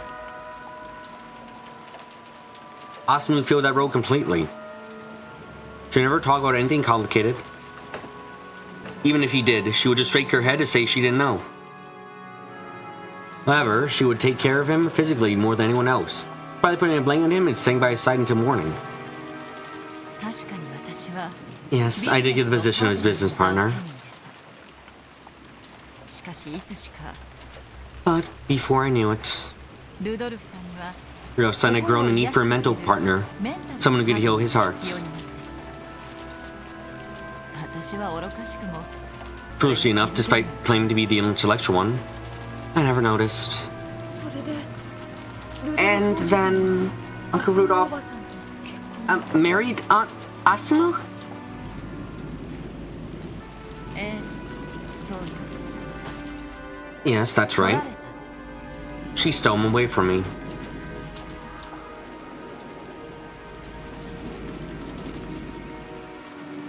たくさんの女をはべらしていたもの He slept with a lot of women. 今さらどこ At that point, he wasn't the kind of guy to let his emotions be captured by a woman just because he slept with her. それにあの人にとって女なんて遊びでしかなかったもの After all, sleeping with women was just a game to him. だからこそ私は That's why I used something other than my body to attract his 自分 attention. の存在を示してい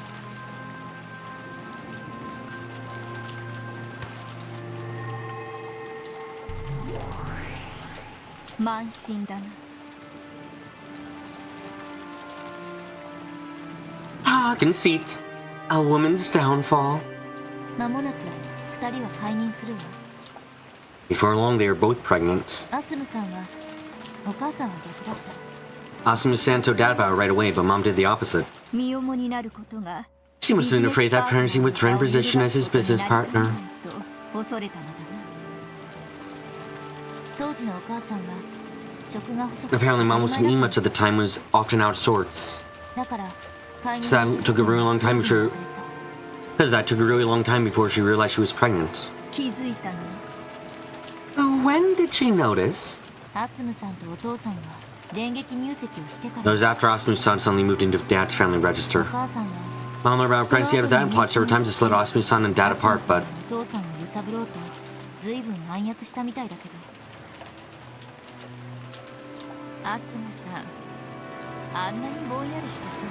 even though Asumu always appeared to be absent-minded, when she got her hands on Rudolph-sen, she wouldn't let go.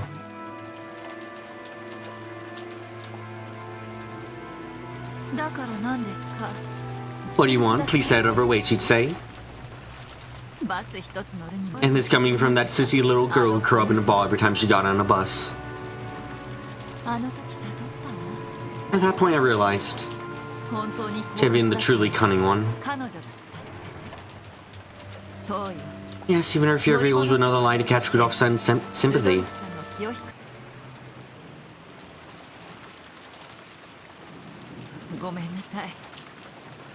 My apologies. I must be boring you.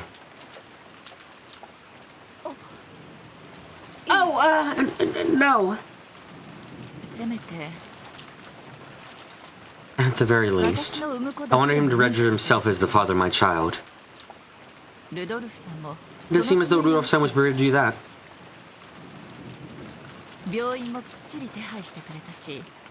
He made sure there was a hospital waiting for me, and even though Asumu-san was close to giving birth herself, he gallantly came to see me.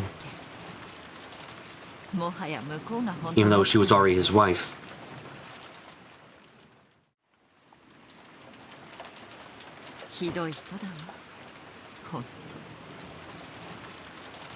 What an awful man, really.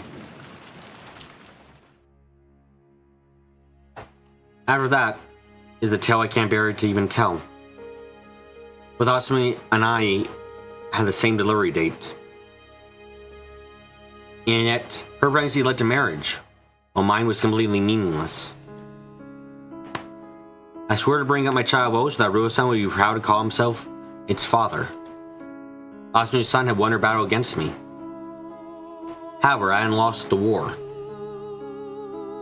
If I could make my child excel far more than Asumu's-san, if I could make my child the one that Ryo-san most respected, I would be rewarded.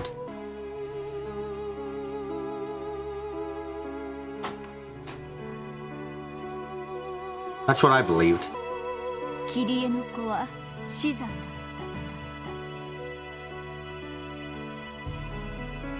However, Kiri's child was stillborn.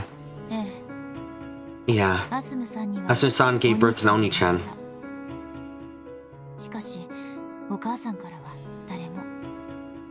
Mom didn't give birth to anyone. Mom's final hope of being left to spot as Dad's second wife was destroyed.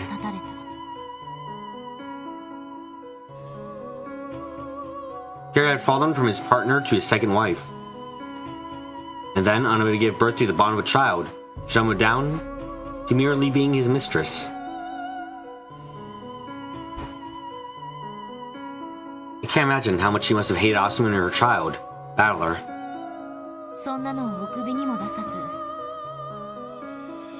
But, despite that, Mom was able to act in a very friendly way towards Oni-chan. It was definitely a shock for me. Not that my kind, gentle mother had held such negative emotions for Oni-chan and managed to hide them.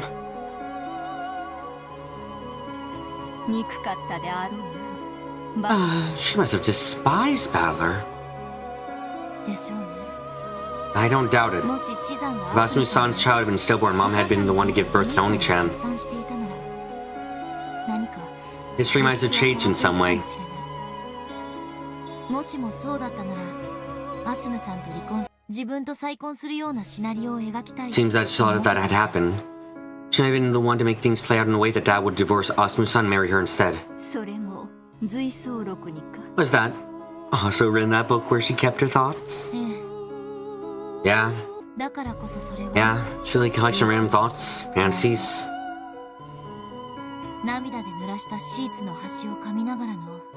Mom's resentment as she chewed on the corner of her tear-stained bed sheets.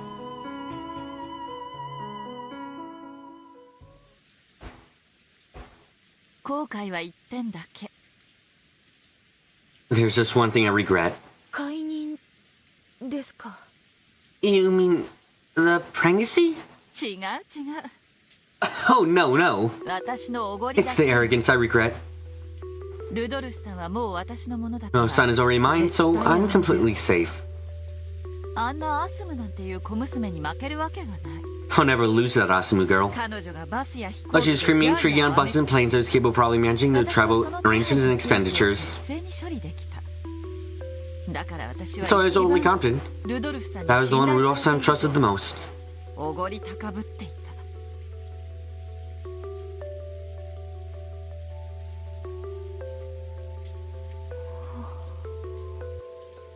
恋って育むって言うでしょ They say love needs to be nurtured, right? Yeah! 間違ってないわ That's not wrong. 二人で水をやり You both need to water that tree, care for it, and nurture it. そして最後に結実するのが愛という実なの And at the end, it will finally bear that fruit called love. 知ってる Did you know? 結実して終わり It isn't over when it bears fruit. 愛を収穫しなきゃ恋は成就したことにならないの You have to harvest that love, otherwise it will never be realized. 収穫って A harvest? それはジェシカちゃんが考えなさ You need to think about yourself, Jessica-chan. い実らせても You make that tree bear fruit without harvesting it, it can sometimes grow rotten. 虫がたかることだ Bugs do start to gather around it. いいえそれどころかヌスットが現れてもぎ取って In いって fact, しまう sometimes thieves will come by and plug it off the branch. ジェシカちゃんたち若い子の恋愛観は Young kids like you, Jessica-chan, think that love ends with nurturing. それは甘い That's naive. 愛を収穫しなき You're no harvest, you will not be rewarded for your love.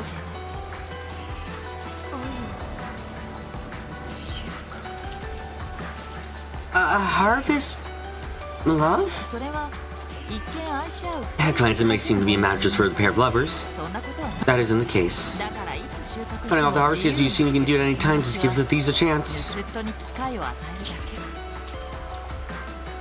け苦労して育てた実が But the fruit you've worked so hard to nurture gets pulled off the branch the next morning. 昨日のうちに Regret that you didn't choose harvest the previous day instead of putting it off. 辛いわよその後悔 That regret really hurts. 地獄を飼うわ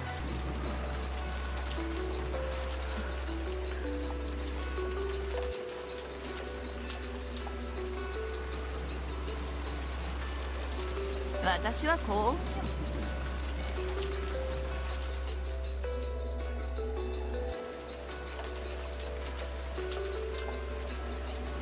I was lucky. その地獄 My hell の ended after 18 years.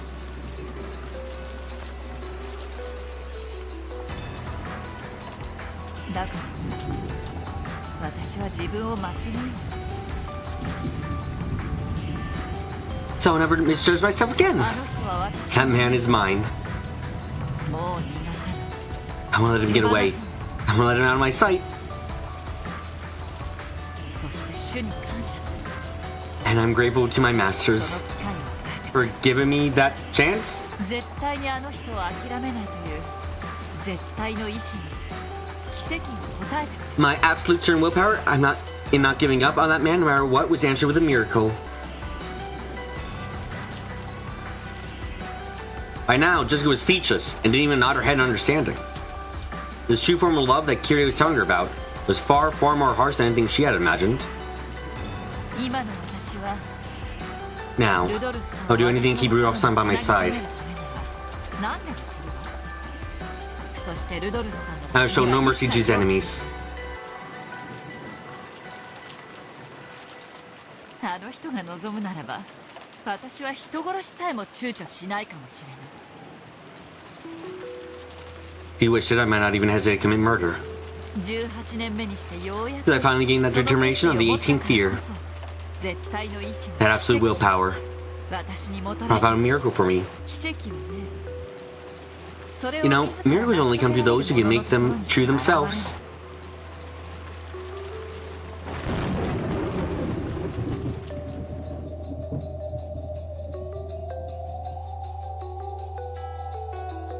Asu's death was no murder. However, Kiri had often cursed her and hoped for her death. And finally, on the 18th year, she had built up the determination to kill her with her own hands. And then, she actually got herself a knife with which to do the deed. That was when the miracle occurred.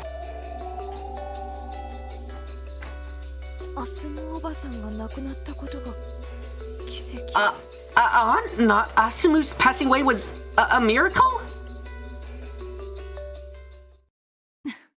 違うわ。 Not really. そんなの全然 I wasn't even close to a miracle.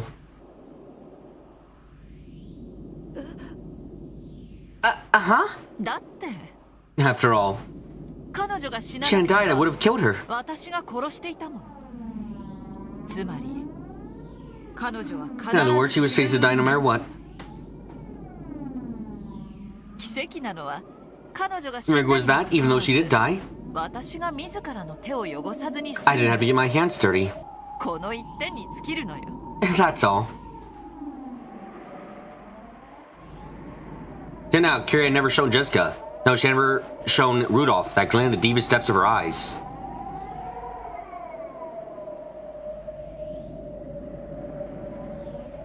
It told plainly and clearly that romance and love are not the sweet and fluffy games that young girls imagine them to be. Jessica was overwhelmed by that pressure and stunned silent.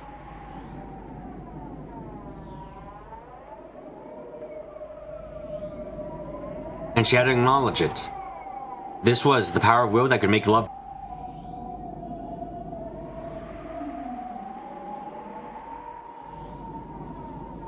This was the level of willpower Kiri showed in her support Rudolph as his wife. And it was the same for George. He already had the willpower to prevent everything in the way of his love that transcended status. He had proven that. Now, Jessica could clearly understand. This was the magnitude of George's determination, which had allowed him to coldly carry out his part of the demon's trial. Then, what about her? Did she really have the resolve to make her love with Cannon bear fruit? And go through the task of harvesting it?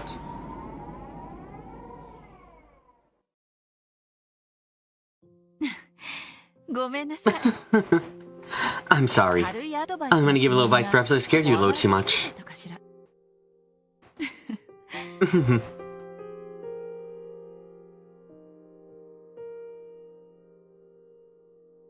この天気のせいね。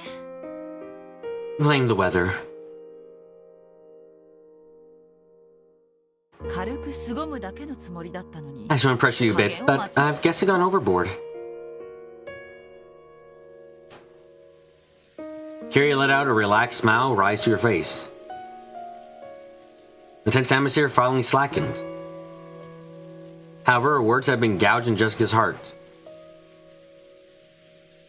ジェシカちゃんの恋がどんなものかはわからないけれど。 I know what your love has been like, Jessica-chan. ライバルがいて。 We have a rival, neither is willing to back down. You can't just let yourself become complacent. のんびりなんかしてられない。じゃないと私みたいになっちゃうわよ。I mean, if you do, you'll end up like me. 女は Everyone should have one time in their life 人生で一度 when she would kill for the sake of love. 世界中で母を名 I 乗 can る tell you that women in the world who got themselves mothers have been through that. だって After all, 他の女に食い殺す women who don't do that are chewed to bits by the others and forced to crawl through the hell and being regret for the rest of their lives. 私はその地獄に My hell 18 lasted 18 years.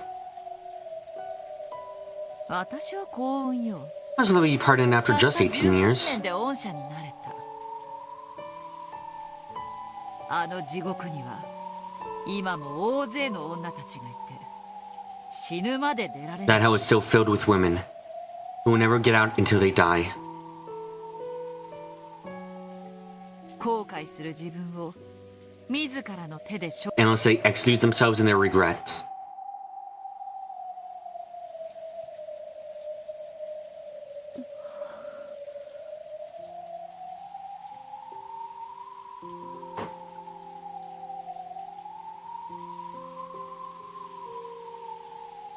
なんていうか Oh, wow! 言葉も I've got no words.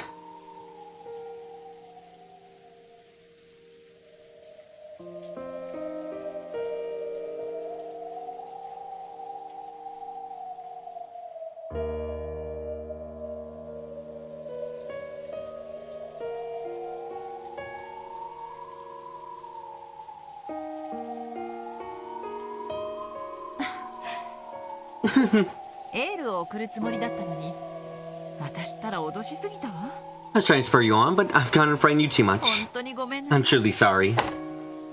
恋愛なんて Love can be much more easygoing than that, やってい okay? いのよ恋愛なんて本当に火遊び Love really is just like playing with fire. 誰でも簡単に And we 嫌 can play easily and lightheartedly. そして間違えて But when you mess up and get burned, that scar stays with you your whole life. 生涯残るんだけどね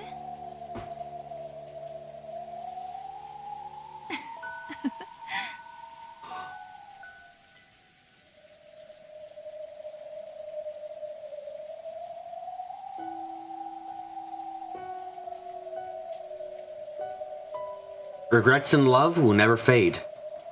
That was all that Kiri had been trying to communicate. It wasn't like Kiri to tell her life story instead of just saying something like that directly. In fact, her past was a topic she usually avoided. However, Kiri made it felt as though Jessica deserved to hear. Jessica had timidly brought up the subject of love.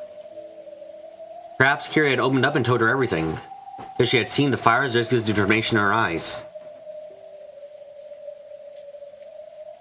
じゃあ私はそろそろ戻る Well, I better be heading back.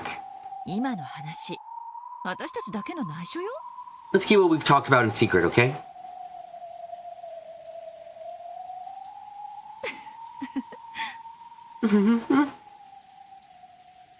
With a serious smile on her face, Gary turned around.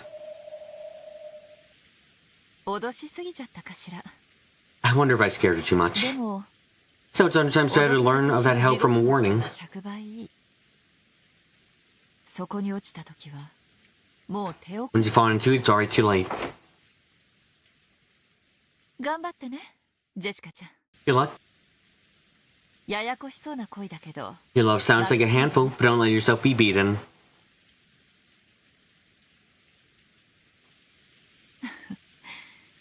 たまには人生の先輩らしく振る舞えた So か every しら day, get to act as a mentor.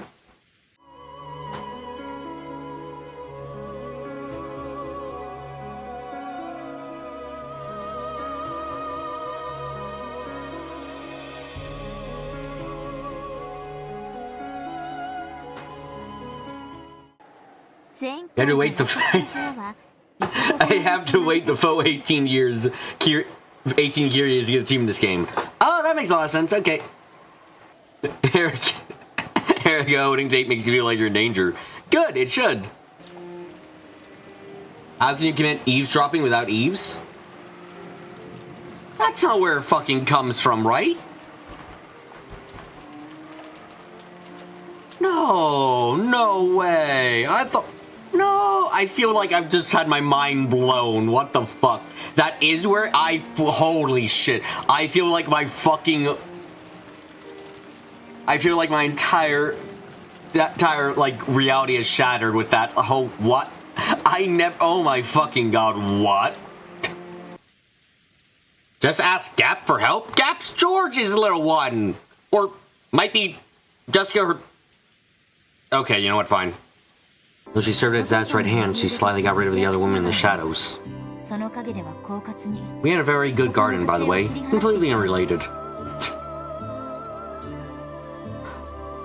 Oh wait, that's where the bodies were. Never mind, it's very related.